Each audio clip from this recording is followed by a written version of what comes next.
కేంద్ర హోంశాఖ మంత్రి అమిత్ షా చంద్రబాబుకు ఒక సంచలన రిపోర్ట్ ఇచ్చారా? ఆ రిపోర్ట్లో ఉన్నటువంటి అంశాలను చూస్తే ఆంధ్రప్రదేశ్ ముఖ్యమంత్రి జగన్మోహన్ రెడ్డికి వెన్నులో వణుకు పుట్టక తప్పదా అంటే అవుననే సమాధానం ఇస్తున్నారు కొంతమంది రాజకీయ విశ్లేషకులు. ఇక ఇదే అంశానికి సంబంధించి మనతో మాట్లాడేందుకు ప్రముఖ రాజకీయ విశ్లేషకులు జగదేవ్ గారు మనతో ఉన్నారు. ఆయనతో మాట్లాడదాం. జగదేవ్ గారు నమస్తే అండి. నమస్తే. జగదేవ్ గారు, ఆంధ్రప్రదేశ్లో ప్రజల అభిప్రాయం ఏ రకంగా ఉంది? ప్రజలు ఏ పార్టీకి పట్టం కట్టబోతున్నారు, ఏ పార్టీకి ఎన్ని స్థానాలు ఇవ్వబోతున్నారు అనేటువంటి రిపోర్టుని కేంద్ర నిఘా వర్గాలు అమిత్ షాకి అందజేశాయని, ఆ రిపోర్ట్నే అమిత్ షా గారు చంద్రబాబు నాయుడికి ఇచ్చారు. ఆ రిపోర్ట్లో ఉన్నటువంటి విషయాలను చూస్తే జగన్మోహన్ రెడ్డికి వెన్నులో వణుకు పుట్టక తప్పదు అంటూ కూడా ఒక వార్త ఇప్పుడు సోషల్ మీడియాలో చక్కర్లు కొడుతూ ఉంది. ఆ వార్త ప్రకారంగా రానున్న ఎన్నికల్లో వైఎస్ఆర్సీపీకి 30 నుంచి 40 స్థానాలు మాత్రమే రాబోతున్నాయి అంటూ ఉంది అని, అందువల్లే కమల్నాథులు ఇప్పుడు పొత్తుకి సై అంటున్నారంటూ కూడా ఒక వార్త ఇప్పుడు సోషల్ మీడియాలో చక్కర కొడుతూ ఉంది. ఏంటి సార్ ఆ వార్తలో వాస్తవం ఉంది? అంటే నేను విన్న వార్త ఏంటంటే, సెంట్రల్ ఇంటెలిజెన్స్ ఏదైతే ఉందో వాళ్ళు కొంత రిపోర్టు తీపించుకున్న దాంట్లో టీడీపీ జనసేన కూటమికే ఎక్కువగా ప్రజలు మొగ్గు చూపుతున్నారు. అంటే ముందు నుంచి కూడా చేయించుకుంటున్నారు, కానీ ముందు నుంచి చేయించాక కొన్ని సమీకరణాలు మారడం, జనాల పల్స్ మారడం మారుతూ ఉంటుంది కదా. జనరల్గా ఇవాళ ఉన్న అభిప్రాయం రేపు ఉండకపోవచ్చు, రేపు ఉండబోయే అభిప్రాయం ఇవాళ ఉండకపోవచ్చు. కాబట్టి ఆ అభిప్రాయాలు మారుతుంటాయి. కాబట్టి దగ్గరగా చేస్తే బాగుంటుంది రిపోర్ట్ అనే ఉద్దేశంలో బీజేపీ నిఘా వర్గాలతో ఉంది. మోడీ లాస్ట్ టైం తెలంగాణ ఎన్నికల క్యాన్వాసింగ్ వచ్చినప్పుడు కూడా అప్పుడు కూడా ఒక రకమైన రిపోర్ట్ తీసుకొచ్చుకున్నారు, బట్ ఎక్కడా లీక్ చేయలేదు. పవన్ కళ్యాణ్కి కూడా మోడీ గారు సభ మీద తీసుకొచ్చి మేరా సాత్ పవన్ హై అని చెప్పడంలో ఉద్దేశం అదే. అక్కడ పవన్ కళ్యాణ్కి తెలంగాణలో ఏం లేకపోయినా ఎంతో కొంత ఆంధ్రాలో ఇమేజ్ ఉంది, దీని ఫ్లేవర్గా కొంత నెక్స్ట్ మళ్ళీ ఆంధ్రా కోసమైనా పొత్తు పెట్టుకోవచ్చు అనే ఉద్దేశంలో. అండ్ మోరోవర్ పొత్తు పెట్టుకున్నామంటే వాళ్ళని ఏదో సింపుల్గా వదిలేసేలా కాకుండా కొంచెం వాళ్ళని మేము పట్టించుకుంటాము అని చెప్పే ఉద్దేశం. రెండోది, చంద్రబాబు గారిని బీజేపీ అధిష్టానం పెద్దలు ఆహ్వానించారు, పొత్తుకు కలుపుకోవాలని కూడా ఒక వార్తలు వస్తున్నాయి. సో అలా వార్తలు వచ్చే ముందు ఖచ్చితంగా వాళ్ళకంటూ కొంత సర్వే అయితే చేయించుకోవాలిగా. సర్వేలో కూడా మ్యాక్సిమం అందరూ ఏం చెప్తున్నారు, టీడీపీ జనసేన కూటమికి ఖచ్చితంగా 130 నుంచి 140 వస్తాయి. రిమైనింగ్ ఏవైతే ఉన్నాయో అవి వైసీపీ, అలాగే స్వతంత్ర అభ్యర్థులు కూడా కొంతమంది వస్తారు ఈసారి. వైసీపీకి మ్యాక్సిమం 30 వరకు వచ్చే ఛాన్సెస్ ఉన్నాయని కూడా వార్తలు వస్తున్నాయి. కొన్ని రకాల సర్వేలు కూడా అవే చెప్తున్నాయి. బట్ వీళ్ళు పర్సనల్గా సెంట్రల్ ఇంటెలిజెన్స్ ద్వారా చేయించుకున్నవి కూడా సేమ్ అవే వార్తలు, అవే వాస్తవాలు ఉన్నట్టుగా కూడా సమాచారం ఉంది.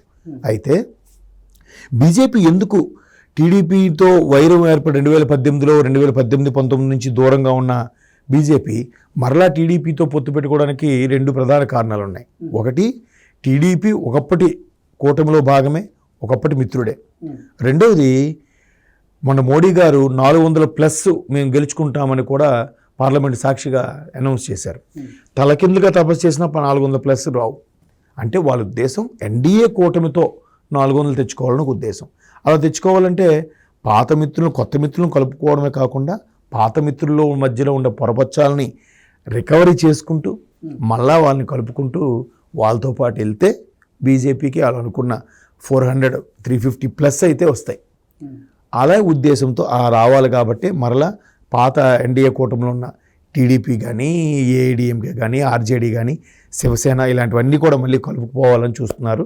దాంట్లో భాగంగానే ఎలాగో ఇప్పుడు ఆంధ్రాలో అసెంబ్లీ ఎన్నికలు, లోక్సభ ఎన్నికలు 2 కలిసి వస్తున్నాయి కాబట్టి వీళ్ళు క్షుణ్ణంగా సర్వే చేయించుకున్నారని ఓ రిపోర్ట్ ఉంది. ఇంకోటి కూడా, అసలు వైసీపీ ఎటువంటి పనులు చేయబోతుంది, ఈసారి ప్రభుత్వం ఫామ్ చేయడానికి దేనికైనా సిద్ధం అనే వైసీపీ ఎటువంటి కార్యక్రమాలు చేయబోతుందనే దాని మీద కూడా బీజేపీ నిఘా వర్గాలు కొన్నేసి ఉంచాయి. దాంట్లో భాగంగానే ఈ మధ్యకాలంలో ఒక రూమర్ ఒకటి వచ్చింది. కొన్ని కడప నుంచి కంటైనర్లు వెళ్తుంటే చెన్నైకి మీదుగా వెళ్తున్నప్పుడు ఆ కంటైనర్లు సెంట్రల్ నిఘా వర్గాలే పట్టుకున్నాయని కూడా మనం కొన్ని వార్తలు విన్నాం. దాంట్లో ఎక్కడ కూడా అది అబద్ధమని కానీ నిజమని కానీ ఎక్కడ బయటికి రాలేదు మ్యాటర్. అలాగని ఇప్పుడు నిజం కాకపోతే అబద్ధమైన ఖండించాలి కదా ఇంటెలిజెన్స్ వాళ్ళు, అది ఖండించలేదు. సో నిప్పులేందే పొగరాదు, సంబాట్ ఎక్కడో ఏదో జరిగింది. సో దాన్ని నిఘా వర్గాలు, సెంట్రల్ నిఘా వర్గాలు ప్రతిదీ కూడా బీజేపీ అధిష్టానానికి ఒప్పందిస్తూ ఏది ఎవరు ఏం చేస్తున్నారు, ఏం చేయబోతున్నారు, నెక్స్ట్ ప్రజల ఆలోచన విధానం ఎటువైపు మారుతోంది, ఎటు వెళ్తే బాగుంటుంది, సౌత్లో పాగా వేయాలనుకుంటున్న, బలంగా తయారవ్వాలనుకుంటున్న బీజేపీ ఎవరితో పొత్తు పెట్టుకుని వెళ్తేనే వాళ్ళ బలం చేకూరుతుంది అనే దాని మీద కూడా నిఘా వర్గాలు సమాచారం ఇచ్చినట్టు ఉన్నాయి. సో ఖచ్చితంగా టీడీపీ జనసేన కూటమితోనే కలిసి వెళ్ళాలి. ఒకవేళ కలిసి పోటీ చేయకపోయినా బయట నుంచి మద్దతుగా ఉంటే టీడీపీ జనసేన సీట్లు గెలుచుకున్నాక ఇది బీజేపీకి మద్దతు ఇవ్వాలని ఆ పరంగా ఈరోజు బహుశా నిన్నటికి రేపు రాత్రి అంటే బహుశా ఈరోజు రాత్రికి సమావేశం అయ్యే అవకాశాలు ఉన్నాయి. కాకపోతే ఇంకో వార్తలు కూడా వినిపిస్తున్నాయి ఏంటంటే బీజేపీ కూడా టీడీపీకి కొన్ని సీట్లు అడిగే అవకాశం ఉంది, బీజేపీ కూడా పోటీ చేయడానికి సిద్ధంగా ఉంది అన్నట్టుగా ఉన్నాయి. బట్ బీజేపీ ఆంధ్రాలో పోటీ భాగంగా వస్తే ఖచ్చితంగా బీజేపీ కూడా సీట్లు అడిగే అవకాశం ఉంటుంది కదా. ఉంటుంది, కానీ ఇక్కడ పొత్తు అనేది ఎటువంటి పొత్తు? మొన్న కాంగ్రెస్తో షర్మిలా గారు ఎటువంటి పొత్తు పెట్టుకున్నారు? పొత్తే, కానీ ఎక్కడ పోటీ చేయలే, బయట నుంచి మద్దతు ఇచ్చారు. సో అటువంటి ఎన్నికల నుంచి వైదొలిగి తర్వాత నా మద్దతు నేను ప్రకటిస్తున్న కాంగ్రెస్ చెప్పారు. అవును, కరెక్టే, ఒప్పుకుంటాను. కానీ ఇక్కడ కూడా బీజేపీ అలాంటి మద్దతు ఇవ్వాలి.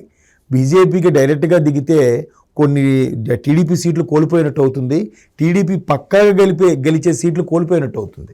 ఆల్రెడీ టీడీపీ జనసేన కూటమిలోనే ఇప్పటికే సీట్ల సర్దుబాటులో ఇబ్బంది పడుతున్నారు కదా. ఆల్రెడీ జనసేన కార్యకర్త జెండా పట్టుకుని తిరిగిన కార్యకర్త 10 ఏళ్ళుగా ఉన్నవాడు ఒక్కసారి ఆ పర్టికులర్ నియోజకవర్గం వానికి ఇవ్వట్లేదు, టీడీపీకి వెళ్తుందంటే ఆ జనసేన అభ్యర్థి వాడు రెబల్ అయ్యే అవకాశం ఉంటుంది కదా.